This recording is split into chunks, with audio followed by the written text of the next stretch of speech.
parler des chantiers navals, on part avec le navire amiral de la flotte de l'époque, la Suisse.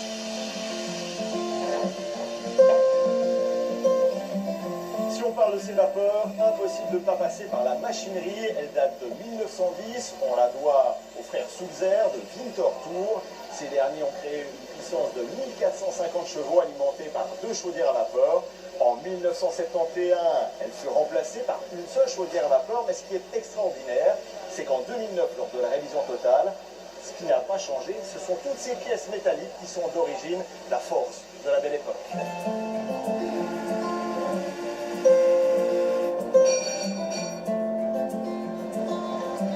Et on rejoint Maurice Descoppet, bonjour.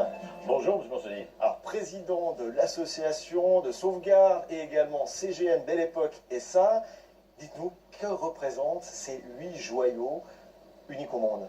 Alors, effectivement, comme vous le dites, ils sont uniques au monde. Ils ont donc été classés monuments historiques par le Conseil d'État vaudois en 2011. C'est une flotte d'une homogénéité et d'une élégance incomparables. Alors, sur ces 8 bateaux, 5 ont été entièrement rénovés, 1 partiellement, 2 doivent l'être totalement. Quel est justement le rôle de votre association? On sait que ça coûte relativement cher, entre 10 et 15 millions par bateau. Vous avez parfaitement raison.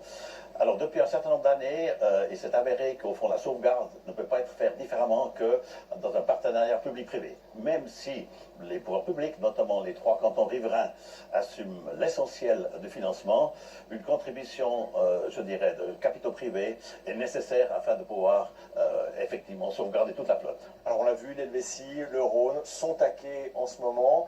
Quel est leur avenir? Qu'est-ce qui va se passer ces prochaines années? Eh bien, on commence par le Rhône. Si tout se passe bien, sa rénovation générale devrait débuter au mois d'avril 2019 et se terminer exactement 2 ans plus tard, en 2021. Et l'Helvétie, nous espérons pouvoir lancer les travaux pour son centenaire en 2026. Comment s'annonce la nouvelle saison? À noter que la parade navale cette année se déroulera pour la première fois en France, le 20 mai, à Évian.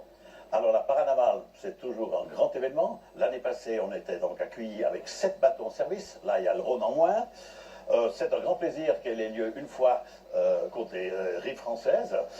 C'est la première fois d'ailleurs, on est très, très contents. Et en même temps, ça coïncide avec la sortie de notre nouveau livre que tous les amateurs attendaient, Les bateaux de la CGN de la belle époque au XXIe siècle. C'est noté. Merci, M. Descoppet. Merci, José. Merci.